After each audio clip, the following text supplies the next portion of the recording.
I unknowingly purchased personal letters from a historical figure, and now they're in a historical society over 2,000 miles away from me, and I gave a family member more answers. As someone writing a dual timeline historical mystery, this is what dreams are made of. This story starts February 19th, 2026 of this year, when I won an auction lot from MaxSold for a lot that was described as an eclectic group of ephemera. It was described as a mysterious collection with booklets from 1912 to personal correspondence from the 1970s, yours to explore. So I thought, what the hell? I won this lot for $24, and to be honest, I just wanted to go through the papers to see if there was any like historical events that happened when the people who wrote these letters were around. I think personal correspondence is really interesting because people are sharing information about like the current weather or what they've been up to or any like major events. So that was like the main purpose of getting this lot.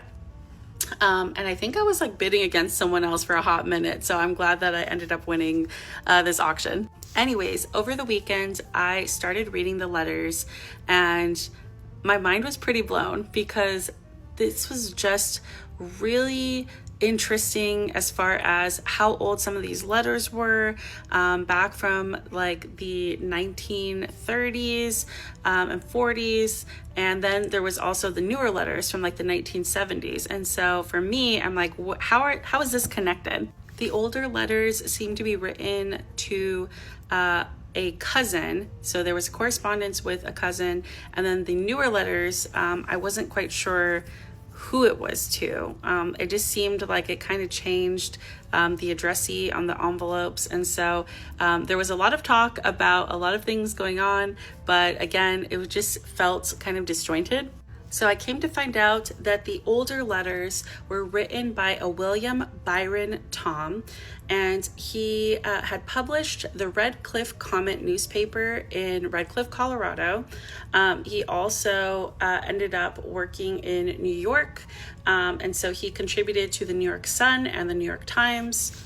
In 1934, he retired and moved back to New London, Ohio, where he did a considerable amount of writing, especially with historical genre, but he did contribute to the local newspaper.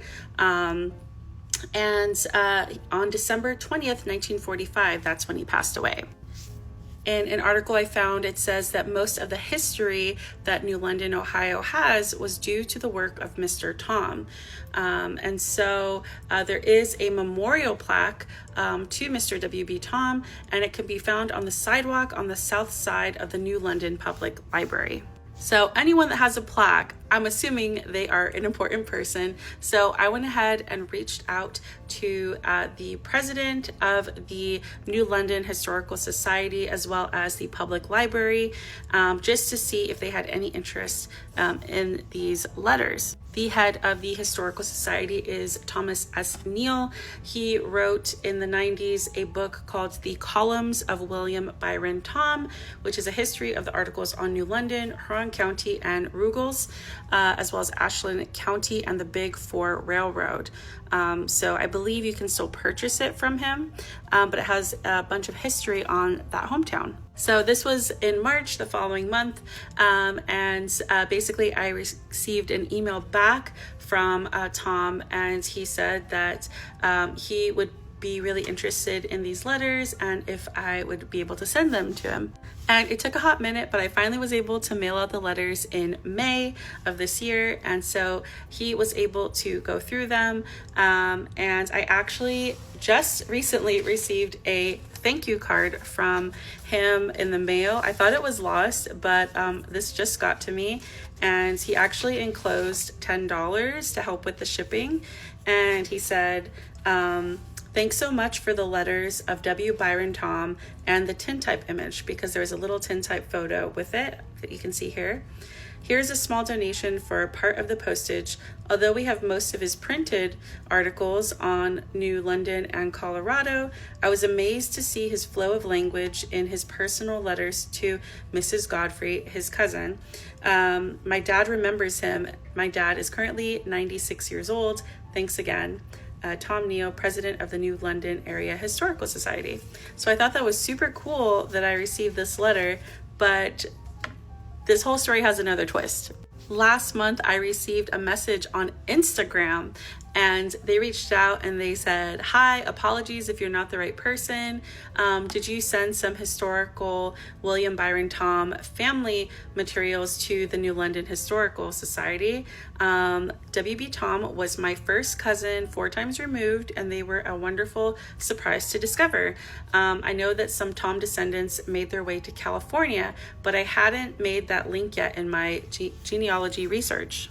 So this surprised me that they found me on Instagram. But yeah, I just asked, I'm like, "Oh, are you part of the Historical Society?" That was so random.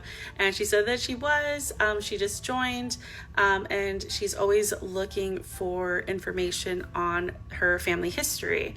And then she asked me if I was part of the family. I just said, no, I just found these. And so I just thought they should go to a good home, that they have meaning, and that way they can still be preserved. But yeah, I still had more materials.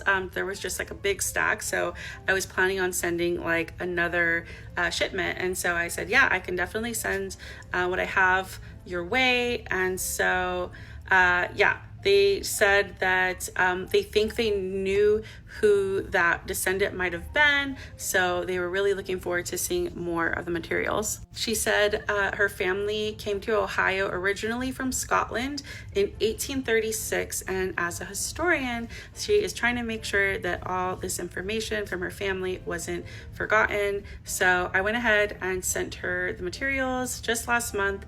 And so, yeah, I just thought that was super cool. So she was able to go through all the letters, and she made the connection of who the 1970s letters were to, and how there was a connection with her great-great-grandfather who married one of W.B. Tom's aunts. And then from her research, the original owner of these letters was probably from a woman who had just passed last November and lived in the Bay Area. So it must have been from her estate. But I just thought this was a super cool story I wanted to share with you, because it is such a privilege and honor to, especially as someone who's so interested in learning more about history, personal history, being able to preserve something for someone else. One, they were this notable figure that helped preserve so much of the town's history, but then also being able to give more information to, a long time family member who is also trying to do the research. So I just thought that was really cool. So I would just encourage you all, if you ever see any ephemera, to look into it, because you never know if it might have more to than meets the eye. So that is my little story time for today. And if you guys have ever found something really cool secondhand, let me know. I would love to know your story.